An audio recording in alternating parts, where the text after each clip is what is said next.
Hello friends, मैं अनूप वर्मा आप सबका स्वागत करता हूं अपने इस यूट्यूब चैनल में। और दोस्तों, आज जो चैप्टर हम स्टार्ट करने जा रहे हैं उसका नाम है अकाउंटिंग फॉर शेयर कैपिटल।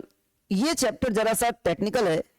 इस चैप्टर में जो जर्नल एंट्रीज हमें पास करनी होती हैं उसके रिस्पेक्ट में जितने भी टेक्निकल एस्पेक्ट्स आते हैं वो सब हम नेक्स्ट लेक्चर से कवर करना स्टार्ट करेंगे। आज का जो पहला लेक्चर है हमारा उसमें बिल्कुल बेसिक रखना चाहता हूं। हम कुछ बेसिक सी बातें यहां पर समझेंगे, लाइक फेस वैल्यू क्या होता है, इश्यू प्राइस क्या होता है, उन दोनों के बीच में डिफरेंस क्या होता है, एक कंपनी जब शेयर इश्यू करती है तो बदले में उसे क्या मिलता है, कंसिडरेशन के रूप में उसे क्या मिलता है या क्या क्या मिल सकता है, ऐसी कुछ बेसिक सी बातें। तो चलिए जल्दी से हम स्टार्ट करते हैं और समझने की कोशिश करते हैं कि फेस वैल्यू आखिर क्या होता है। जब एक कंपनी शेयर्स इश्यू करती है तो अपने शेयर होल्डर को एक सर्टिफिकेट देती है, एक कागज का टुकड़ा होता है, उसे हम कहते हैं शेयर सर्टिफिकेट। इस सर्टिफिकेट में शेयर की वैल्यू लिखी गई होती है। फॉर एग्जाम्पल सर्टिफिकेट में लिखा हुआ है ₹10। ये जो वैल्यू शेयर सर्टिफिकेट में लिखी गई होती है इसे हम कहते हैं face value, the value return on the face of share certificate. लेकिन ऐसा कोई जरूरी नहीं है कि ये शेयर्स कंपनी 10 रुपए में ही इश्यू करे। वो जो फेस वैल्यू उन्होंने लिख दी है उसी वैल्यू पर इश्यू करे। हो सकता है कि 10 रुपए लिखा गया है लेकिन हम अपने शेयर होल्डर से 12 रुपए वसूल लें, या ऐसा भी हो सकता है कि लिखा तो 10 रुपए है लेकिन हम सिर्फ 8 रुपए वसूल करें, या ऐसा भी हो सकता है कि 10 रुपए लिखा हुआ है और 10 रुपए ही वसूल करें। तो ऐसे अलग अलग पॉसिबिलिटीज यहां पर होती हैं। तो जो वैल्यू सर्टिफिकेट में लिखी हुई है वो कहलाएगी फेस वैल्यू। और सच में जो पैसा शेयर होल्डर से वसूला जा रहा है, जैसे मैंने एग्जांपल लिया, 12 रुपए वसूल सकते हैं, 8 रुपए वसूल सकते हैं, 10 रुपए भी वसूल सकते हैं। जो पैसा सच में शेयर होल्डर से चार्ज किया जा रहा है उसे हम कहते हैं इश्यू प्राइस। अगर फेस वैल्यू 10 रुपए का है और उसे हमने 10 रुपए पर ही इश्यू कर दिया तो हम कहते हैं shares are issued at par. Shares are issued at पार।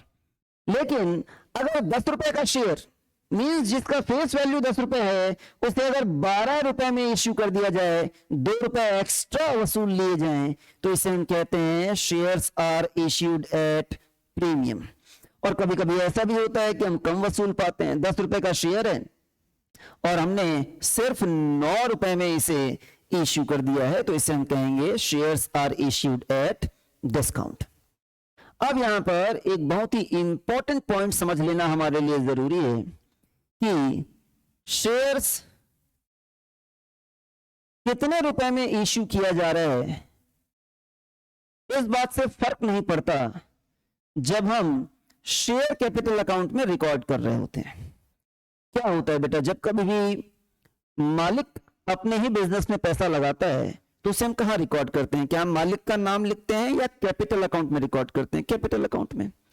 ये जो शेयर होल्डर्स हैं वो भी एक तरह से कंपनी के मालिक हैं, एक तरह से क्या कंपनी के मालिक ही हैं। और जब शेयर होल्डर्स पैसा देंगे, मालिक पैसा देंगे, तो मालिक जब पैसा देते हैं तो उसे भी हमें कहां ट्रांसफर करना चाहिए? कैपिटल अकाउंट में। हाँ, यहां पर उसे हम कैपिटल अकाउंट नहीं बोलते हैं, यहां पर उसे हम बोलते हैं शेयर कैपिटल। क्या बोलते हैं बेटा हम लोग उसे? Share capital. ठीक है, तो इन सिंपल वर्ड्स ये बात हमको समझ में आई कि जब एक कंपनी शेयर्स इश्यू करती है और बदले में जो पैसा शेयर होल्डर से लेती है, मालिकों से लेती है, वो पैसा हमें शेयर कैपिटल अकाउंट में ट्रांसफर करना होता है। लेकिन एक बात यहां पर समझ लेना जरूरी है, जैसे मैं रिवर्स ऑर्डर में आपको बताता हूं कि शेयर 10 रुपए का था और आपने 9 रुपए वसूल किया, तो भले ही आपने सिर्फ 9 रुपए वसूल किए हैं लेकिन आपको 10 रुपए ट्रांसफर करना होगा शेयर कैपिटल अकाउंट में। शेयर की फेस वैल्यू 10 रुपए और आपने वसूल 12 रुपए कर लिया, मालिकों से आपने 12 रुपए ले लिया है, बावजूद इसके आप 12 रुपए शेयर कैपिटल अकाउंट में ट्रांसफर नहीं कर पाएंगे।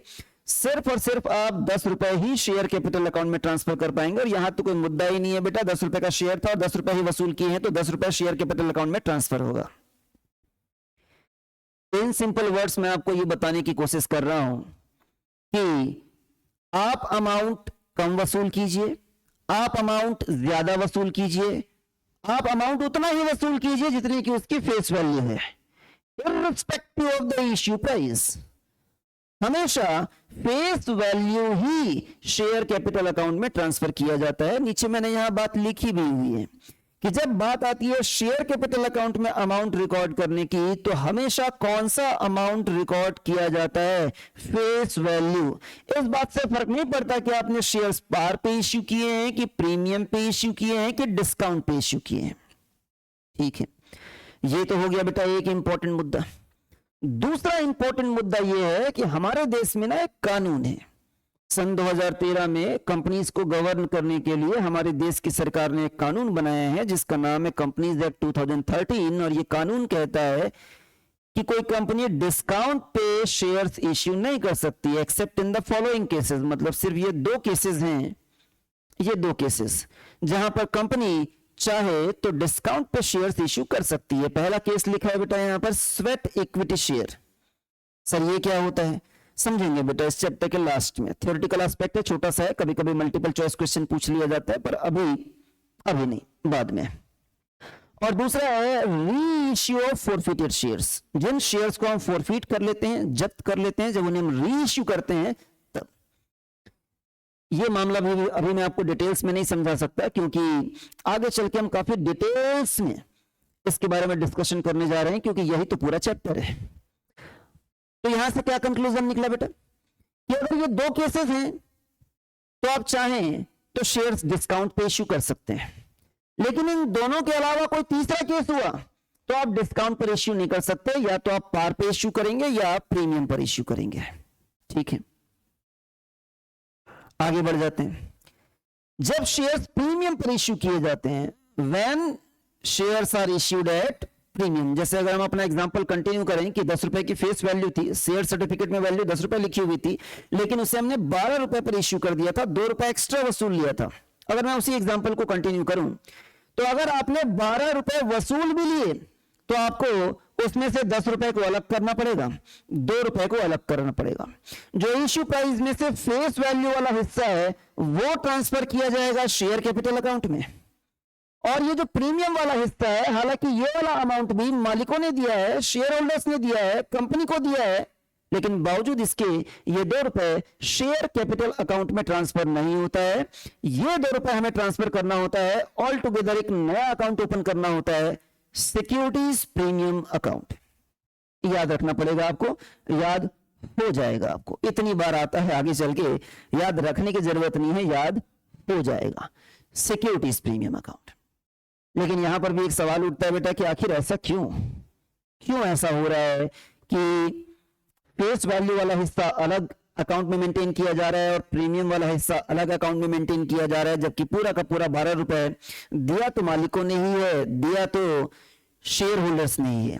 Again companies act 2013, companies act 2013 ये कहता है कि जो फेस वैल्यू का पैसा है उसे आप फ्रीली यूज कर सकते हैं, जबकि ये जो प्रीमियम का पैसा है उसके यूज में कुछ रेस्ट्रिक्शंस हैं। क्या रेस्ट्रिक्शंस हैं? ये पॉइंट काफी ज्यादा इंपॉर्टेंट है। मैं तारे सितारे लगा देता हूं बेटा, क्योंकि मेरा ऐसा मानना है कि 1 मार्क के लिए ऑब्जेक्टिव क्वेश्चन तो इस पॉइंट से एग्जाम में आएगा ही आएगा। 1 मार्क का ऑब्जेक्टिव क्वेश्चन, ये जो पॉइंट मैं आपको कवर कराने जा रहा हूं यहां से आएगा ही आएगा, और मोस्ट ऑफ द स्टूडेंट्स ये वाले पॉइंट छोड़कर चले जाते हैं। कंपनीज एक्ट 2013 ये कहता है कि सिक्योरिटीज प्रीमियम अकाउंट में जो पैसा है, शेयर्स को प्रीमियम पे इश्यू करने के कारण जो एक्स्ट्रा अमाउंट हमने वसूल किया था 2 रुपए का, उसे आप सिर्फ 5 स्पेसिफाइड पर्पसेस के लिए यूज कर सकते हैं। वो कौन से 5 पर्पस हैं वो भी उन्होंने बताए हुए हैं। आइए देखते हैं कौन से 5 पर्पस हैं। सबसे पहला पर्पस, अगर कंपनी कल के डेट में बोनस शेयर्स इश्यू करना चाहती है, वो भी fully paid bonus shares issue करना चाहती है, तो ये जो सिक्योरिटीज प्रीमियम अकाउंट में पैसा पड़ा हुआ है उसे यूज कर सकते हैं। बोनस शेयर्स क्या होते हैं? एक कंपनी के जो एग्जिस्टिंग शेयर होल्डर्स हैं, जो पुराने शेयर होल्डर्स हैं, उन शेयर होल्डर्स को कुछ और शेयर्स इश्यू कर देना, वो भी फ्री में, मुफ्त में, 1 भी रुपया नहीं लिया जाएगा। क्योंकि तुम हमारे पुराने शेयर होल्डर्स हो, हम कुछ शेयर्स तुमको फ्री में दे रहे हैं और तुमसे पैसे नहीं लेंगे। इसको हम कहते हैं बोनस शेयर्स, और वो भी फुल्ली पेड बोनस शेयर्स, पूरी तरीके से पेड मान रहे हैं, तुमसे पैसे की डिमांड नहीं कर रहे हैं। ठीक, तो जब कभी भी company fully paid bonus shares, याद रखना बेटा पार्टली पेड नहीं है, इसके चक्कर में गड़बड़ हो जाता है कई बार multiple choice question. Fully paid bonus shares अगर कंपनी इश्यू करना चाह रही है तो इस पैसे को यूज कर सकती है। दूसरा है राइटिंग ऑफ प्रिलिमिनरी एक्सपेंसेस। आपने कंपनी के इनकॉर्पोरेशन के बारे में बिजनेस स्टडीज में पढ़ा होगा बेटा कि कंपनी इनकॉर्पोरेट होती है, हमें मेमोरेंडम ऑफ एसोसिएशन बनाना पड़ता है, आर्टिकल ऑफ एसोसिएशन बनाना पड़ता है। प्राइवेट कंपनी के लिए कम से कम 2 लोगों की जरूरत होती है, पब्लिक कंपनी के लिए कम से कम 7 लोगों की जरूरत होती है। ढेर सारा प्रोसीजर होता है जो पूरा करना पड़ता है। मतलब जिस दिन कंपनी चालू करने के बारे में इनिशिएटिव लिया जाता है और जिस दिन सच में कंपनी इनकॉर्पोरेट होती है उसके बीच में एक टाइम गैप होता है और इस बीच में ढेर सारे काम किए जाते हैं, उसमें पैसा खर्च होता है। तो even before incorporation of a company जो पैसे खर्च हो चुके हैं वो कहलाते हैं बेटा प्रिलिमिनरी एक्सपेंसेस। और ऐसे एक्सपेंसेस को धीरे धीरे आपको अगर राइट ऑफ करना है तो राइट ऑफ करने के लिए भी आप सिक्योरिटीज प्रीमियम का पैसा यूज कर सकते हैं। तीसरा, जब हम शेयर्स इश्यू करते हैं तो कभी कुछ लोगों को हमें कमीशन देना पड़ता है, कभी कुछ डिस्काउंट वगैरह देना पड़ जाता है। तो ये जो कमीशन वगैरह होता है, डिस्काउंट वगैरह होता है, इस तरह के जो हमारे खर्चे होते हैं, ऐसे खर्चों को राइट ऑफ करने के लिए भी हम सिक्योरिटीज प्रीमियम अकाउंट को यूज कर सकते हैं। इसके अलावा जो डिबेंचर्स होते हैं और जो प्रेफरेंस शेयर्स होते हैं, बेटा आगे चल के हम पढ़ेंगे शेयर्स 2 प्रकार के होते हैं, इक्विटी शेयर्स और प्रेफरेंस शेयर्स। यहां जिक्र हो रहा है प्रेफरेंस शेयर्स का। और इसके अलावा होता है बेटा डिबेंचर्स। क्या होता है फिलहाल ज्यादा चिंता करने की जरूरत नहीं है, इसके बाद वाले चैप्टर में हम डिबेंचर्स पढ़ेंगे ही और इसी चैप्टर में हम प्रेफरेंस शेयर्स के बारे में भी पढ़ेंगे ही। फिलहाल बस ये समझ लीजिए कि ये 2 प्रकार की चीजें, डिबेंचर्स और प्रेफरेंस शेयर्स को जब रिडीम करने की बारी आती है, रिडीम करने का मतलब क्या होता है? रिडीम करने का मतलब यह है कि पैसा वापस करना। आज हमने लोगों से पैसा लिया डिबेंचर इश्यू करके, 10 साल बाद पैसा वापस कर रहे हैं। हमने प्रेफरेंस शेयर होल्डर से पैसा लिया, 15 साल बाद पैसा वापस कर रहे हैं। जो पैसा वापस करना होता है, उसे रीपे करना होता है, उसे हम रिडीम बोलते हैं बेटा टेक्निकल लैंग्वेज में। तो जब कभी भी डिबेंचर या प्रेफरेंस शेयर्स के पैसे आपको रीपे करने हो, रिडीम करने हो और वो भी प्रीमियम पर करना हो, मतलब लिया तो हमने एक डिबेंचर का 100 रुपए था और वापस कर रहे हैं 110 रुपए, लिया तो एक प्रेफरेंस शेयर का 500 रुपए था, वापस कर रहे हैं 600 रुपए, जितना लिया था उससे ज्यादा वापस कर रहे हैं। तो जो एक्स्ट्रा अमाउंट वापस किया जा रहा है, जो प्रीमियम का पैसा वापस किया जा रहा है, उसे प्रीमियम के अमाउंट को पे करने के लिए भी सिक्योरिटी प्रीमियम के बैलेंस को यूज किया जा सकता है। इसके अलावा जो लास्ट पॉइंट है वो ये है कि कभी कभी कंपनी एक बार शेयर्स इश्यू तो कर देती है, लेकिन बाद में वो ओपन मार्केट में जाकर, ओपन मार्केट में जिसे हम शेयर मार्केट कहते हैं बेटा, शेयर मार्केट में जहां शेयर्स की खरीदी बिक्री हो रही होती है, वहां पर इस कंपनी के शेयर्स खरीदे जा रहे हैं, इस कंपनी के शेयर्स बेचे जा रहे हैं, वो अपनी ही कंपनी के शेयर्स ओपन मार्केट में जाकर खरीद लेती है। कोई कंपनी ओपन मार्केट में जा रही है जहां शेयर्स की खरीदी बिक्री हो रही है और वहां अपने ही शेयर्स वो परचेज कर लेती है, तो इसे हम कहते हैं purchasing of its own shares, जिसे टेक्निकली हम बाईबैक कहते हैं। आपको याद रहना चाहिए बेटा, पूरी संभावना है, 90% चांसेस हैं कि 1 मार्क वाला क्वेश्चन इसका एग्जाम में आपसे पूछ लिया जाएगा। तो ये 5 पर्पस के लिए। इसके अलावा अगर किसी 6वें पर्पस के लिए आप यूज करना चाहते हो सिक्योरिटीज प्रीमियम अकाउंट को, तो आप यूज नहीं कर सकते, इसका यूज रिस्ट्रिक्टिव है। सर क्या ऐसा ही रिस्ट्रिक्शन यहां पर भी है? सर शेयर कैपिटल अकाउंट में जो पैसा पड़ा हुआ है उसे भी ऐसे किसी 5-6 पर्पस के लिए यूज कर सकते हैं? नहीं, यहां पर इसका यूज फ्री है। जो पैसा शेयर कैपिटल अकाउंट में पड़ा हुआ है उसे आप फ्रीली यूज कर सकते हैं, उसके यूज करने पर किसी प्रकार का कोई रिस्ट्रिक्शन नहीं है।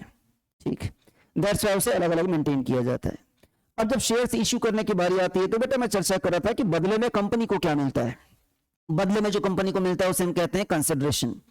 तो जब कंपनी शेयर्स इश्यू करती है तो बदले में या तो उसे मिलेगा कैश या उसे मिलेगा consideration other than cash, cash के अलावा कुछ और। चर्चा करेंगे कुछ और क्या होता है। लेकिन जब कैश के फॉर्म में भी कंसिडरेशन मिलने वाला होता है तो वहां पर भी 2 केसेस पॉसिबल होते हैं। अब मैं यहां पर लिखना चालू कर देता हूं, ये पहला केस है और ये दूसरा केस है। 2 केसेस पॉसिबल होता है। पहला ये है कि कैश मिलेगा तो सही लेकिन इंस्टॉलमेंट्स में मिलेगा, और दूसरा कैश मिलेगा और वो हमें मिलेगा लमसम, एक बार में। कंपनी अगर शेयर इश्यू करती है और अपने शेयर होल्डर से जो पैसा है वो इंस्टॉलमेंट्स में लेना चाहती है तो मैक्सिमम वो 4 इंस्टॉलमेंट्स में पैसा ले सकती है, वो 5 या 6 इंस्टॉलमेंट्स में पैसा वसूल नहीं कर सकती। जो पहला इंस्टॉलमेंट होता है बेटा उसे हम कहते हैं एप्लीकेशन मनी, जो दूसरा इंस्टॉलमेंट होता है उसे हम कहते हैं अलॉटमेंट मनी। रट जाएगा आगे चल के, अभी ऐसा कोई रटने की जरूरत नहीं, याद करने की जरूरत नहीं है। जो पहला इंस्टॉलमेंट होता है उसे हम कहते हैं एप्लीकेशन मनी, जो दूसरा इंस्टॉलमेंट होता है उसे हम कहते हैं अलॉटमेंट मनी, तीसरा इंस्टॉलमेंट होता है उसे हम कहते हैं फर्स्ट कॉल मनी। कॉल का मतलब होता है मंगाना, पहली बार पैसा मंगाया अलॉटमेंट के बाद में समझ में आएगा टेक्निकल चीजें आपको। एप्लीकेशन मनी, अलॉटमेंट मनी, फिर फर्स्ट कॉल मनी, और लास्ट में हम दूसरी बार जब पैसा मंगाते हैं हम कहते हैं सेकंड एंड फाइनल कॉल। चूंकि यही आखिरी बार पैसा मंगाया जा रहा है तो हम कहते हैं second and final call money. ठीक, लेकिन अगर कंपनी सारा पैसा एक साथ मंगाना चाहे, लमसम अगर मंगाना चाहे, तो इसे हम कहते हैं एप्लीकेशन एंड अलॉटमेंट मनी। ये दूसरा केस पॉसिबल है। तीसरा केस क्या हो सकता है बेटा? तीसरा केस ये हो सकता है कि आप शेयर्स इश्यू कर दीजिए और बदले में कैश मत लीजिए। हो सकता है कि हम नई कंपनी स्टार्ट कर रहे हैं, हमको फैक्ट्री स्टैब्लिश करनी है, उस फैक्ट्री में कुछ हैवी मशीनरीज लगने वाली हैं, और जिस वेंडर से हम ये मशीनरी परचेज कर रहे हैं उस वेंडर को हम पैसा नहीं देना चाहते हैं। तो हमने उस वेंडर को कहा कि भाई तुम हमारी कंपनी के शेयर्स रख लो और बदले में तुमको भी पैसे देने की जरूरत नहीं है, बदले में तुम हमारी कंपनी को मशीनरीज दे दो। तो मैंने यहां लिखा भी है बेटा कि कंसिडरेशन के रूप में ना आपको क्या मिल सकता है? एसेट मिल सकता है। तो अगर आपने कंसिडरेशन के रूप में कोई एसेट ले लिया है, कंसिडरेशन के रूप में कोई मशीनरी ले ली है, कोई फर्नीचर ले लिया है, कोई बिल्डिंग ले ली है, कोई जमीन ले ली है, तो इसे हम कहते हैं consideration other than cash. Shares issue तो किए पर बदले में कैश नहीं मिला, बदले में कोई मशीनरी खरीद कर आ गए हम, या कभी कभी हम किसी का चलता फिरता बिजनेस ही खरीद लेते हैं। बिजनेस खरीद लेने का मतलब यह है कि कोई एक एसेट नहीं खरीद रहे तुम्हारा। आज से तुम्हारी कंपनी के सारे एसेट हमारे हो गए, आज से तुम्हारी कंपनी की सारी लायबिलिटीज भी हमारी हो गई। अगर आप किसी कंपनी के सारे एसेट और सारी लायबिलिटीज खरीद लें तो हम कहते हैं कि हमने उसका बिजनेस ही खरीद लिया है। और बिजनेस अगर खरीद लिया है तो पैसा पे करना पड़ेगा। आप पैसा मत पे कीजिए, आप बिजनेस खरीद लीजिए और बदले में आप अपनी कंपनी के शेयर्स उनको इश्यू कर दीजिए। आपने शेयर्स इश्यू किए और बदले में आपको कैश नहीं मिला, बदले में आपको एक चलता फिरता बिजनेस मिल गया, इसे भी हम कहते हैं बेटा कंसिडरेशन अदर देन कैश। तो वन बाय वन हमको ये तीन एस्पेक्ट कवर करने होते हैं। जब नेक्स्ट लेक्चर हमारा होगा बेटा उसमें हम यहीं से स्टार्ट करने वाले हैं, issue of shares for cash, an amount is payable in instalments. और ये जो इश्यू है वो दो प्रकार से हो सकता है, एक हो सकता है पार पर और एक हो सकता है प्रीमियम पर। जब पार पे होगा तो जर्नल एंट्री कैसे पास करेंगे समझेंगे नेक्स्ट लेक्चर में। जब प्रीमियम पर होगा तो जर्नल एंट्रीज हम कैसे पास करेंगे और कितनी जर्नल एंट्रीज की जरूरत पड़ती है ये हम समझेंगे नेक्स्ट लेक्चर में। सर आपने डिस्काउंट का जिक्र नहीं किया बेटा, मैंने कहा ना डिस्काउंट पर इश्यू करने का अधिकार कंपनीज के पास नहीं है, वो सिर्फ दो केसेस में इश्यू कर सकते हैं। जब वो केस आएगा तब हम डिस्काउंट का जिक्र करेंगे, शुरुआत में हम जिक्र करेंगे पार का और प्रीमियम का। आज के इस लेक्चर में इतना ही है। अगर आपको लेक्चर पसंद आया है तो बेटा लाइक कर लेना, चैनल को सब्सक्राइब कर लेना, और आप जिस किसी भी टॉपिक पर लेक्चर चाहते हैं, जिस किसी भी तरह का आप लेक्चर चाहते हैं मुझे कमेंट पे बता सकते हैं। मैं आपको कोशिश करूंगा कि उस टॉपिक पे लेक्चर प्रिपेयर करके आपके लिए प्रोवाइड कर सकूं। और अगर ये नोट्स जो यहाँ पर है इनका पीडीएफ अगर आपको चाहिए तो आप कमेंट में अपना मेल आईडी लगा दीजिए, मैं आपको डायरेक्टली मेल कर दूंगा। ऐसे मैं ओपन सोर्स में वहां पर कोई भी चीजें अपलोड नहीं कर सकता हूं। आप अपना मेल आईडी मुझे देंगे, कमेंट करेंगे तो मैं डेफिनेटली आपको ये पीडीएफ वहां पर प्रोवाइड कर दूंगा। चलिए आज इतना ही कवर करते हैं, चलते हैं, मिलते हैं नेक्स्ट लेक्चर में। तब तक पढ़ते रहो, बढ़ते रहो।